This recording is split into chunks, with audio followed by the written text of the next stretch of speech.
بسم اللہ الرحمن الرحیم۔ ایک دفعہ کا ذکر ہے کہ ایک بحری جہاز سمندر کے طوفانوں میں پھنس گیا۔ طوفان اتنا شدید تھا کہ جہاز سمندری طوفان سے نکل ہی نہ پایا۔ جہاز کے سبھی مسافر ڈوب گئے سوائے ایک مسافر کے۔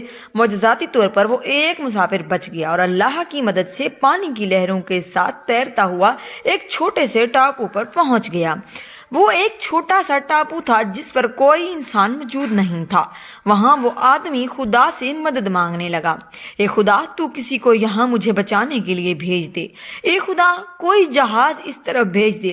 اس نے رو رو کر بڑی دعائیں مانگی۔ پورا دن گزر گیا لیکن کوئی اسے بچانے کے لیے نہیں آیا۔ رات کو وہ تھک ہار کر روتے روتے خدا سے دعائیں مانگتے مانگتے وہاں ریت پر ہی سو گیا۔ دوسرا دن پھر اس نے خدا سے دعائیں مانگتے ہوئے گزار دیا لیکن کوئی اس کی مدد کو نہ آیا۔ شاید خدا اس کی بات کو سن نہیں رہا تھا۔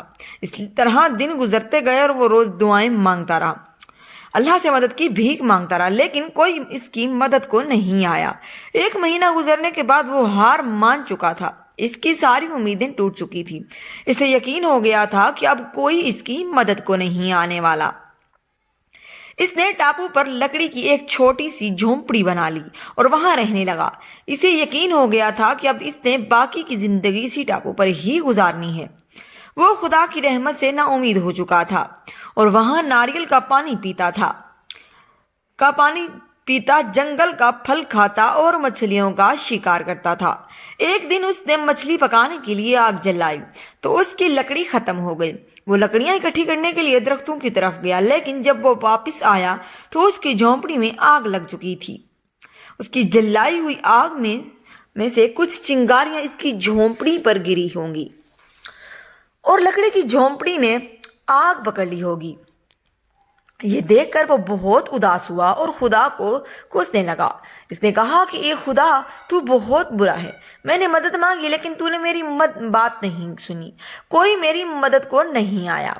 میں نے رہنے کے لیے بڑی مشکل سے ایک جھونپڑی بنائی تھی اور تم نے اسے بھی جلا دیا۔ اے اوپر والے، تو بڑا ظالم ہے۔ اور پورا دن روتا رہا اور اوپر والے کو کوستا رہا۔ رات ہوئی تو وہ روتے روتے ریت پر ہی سو گیا۔ صبح جب اس کی آنکھ کھلی تو اس نے دیکھا کہ ایک بڑا سا بحری جہاز ساحل پر کھڑا ہوا ہے۔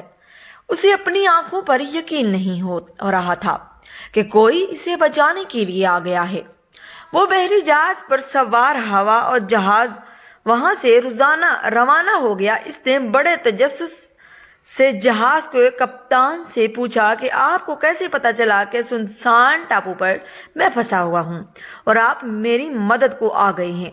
کیپٹن نے جواب دیا کہ ہم یہاں سے گزر رہے تھے اور کل آپ نے ہی تو فائر سنگل بھیجا تھا۔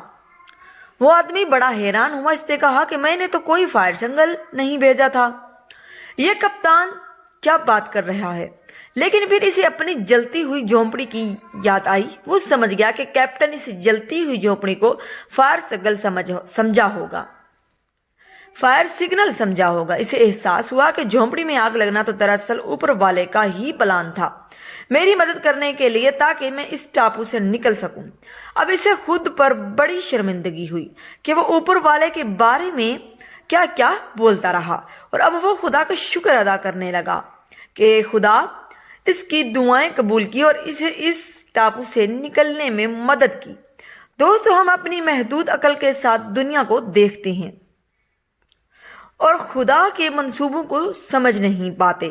جب بھی ہم پر برا وقت آتا ہے ہم اوپر والے کو کوسنے لگتے ہیں، گلے شکوے شکایتیں کرنے لگتے ہیں، جبکہ ہمیں خدا پر یقین رکھنا چاہیے، اس پر اعتماد کرنا چاہیے، اس کی رحمت سے نا امید نہیں ہونا چاہیے اور اپنی کوشش کرتے رہنا چاہیے۔ جب بھی زندگی میں برا وقت آئے تو ہمیشہ یاد رکھنا، اس میں بھی اوپر والے نے آپ کے لیے کچھ بہتر سوچ رکھا ہے جو ابھی آپ کو سمجھ نہیں آ رہا، جو صحیح وقت آنے پر آپ کو پتہ چلے گا۔ اس لیے ہمیشہ خدا کی رحمت پر امید رہیں، ہار مت مانیے اور اچھے اعمال کرتے رہیں اور اس بات پر یقین رکھیے کہ خدا آپ کی مدد ضرور کرے گا، آپ کے اس برے وقت کو جلد ہی ٹال دے گا۔ ویڈیو اچھی لگی ہو تو ہمارے چینل کو سبسکرائب ضرور کر دیں. شکریہ. اللہ حافظ.